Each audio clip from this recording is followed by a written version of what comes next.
Now, let's discuss about the WebSockets.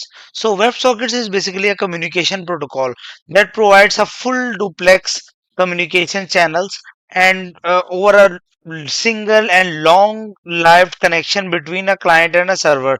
So, there is a communication that would be established between the client and server, and both the client and the server would be able to send messages to each other. So the server would also be able to send the message to the client using push mechanism. Uh, it contains the full duplex communication. Like the WebSockets allows for two-way communication between the client and server, where both can send messages to each other simultaneously. Other than this, it has a persistent connection. So unlike HTTP, which is stateless and requires a new connection whenever we have a new request and then we want the response. So WebSockets maintain an open connection for ongoing communication.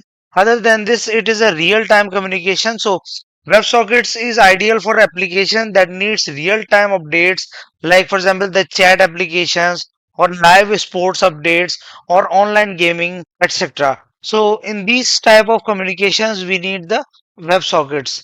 Okay.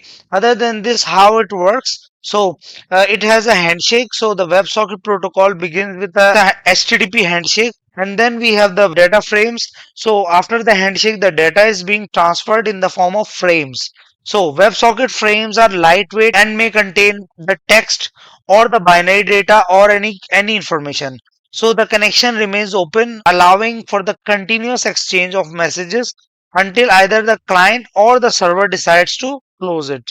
So the use cases may be the chat application, the real-time messaging between the users, or the online gaming in which we want the real-time updates, or the live data feeds, or sports scores, or news feeds that needs the continuous collaboration. So in these cases, we will be using the WebSockets. So in the case of WebSockets, we can have different types of communications among them. We can have a simplex, like client communicated to the server, or we can have half duplex, in which the client would be sending the message to the server, and the server can also send message to the client, but not simultaneously. But in case of full duplex, both client and the server can be receiving the messages simultaneously. So in case of WebSockets, we can achieve the full duplex. So in this case, first the client would be sending the message to the server for the handshake step. So once the server would be receiving the message, like for example, the get method slash chat.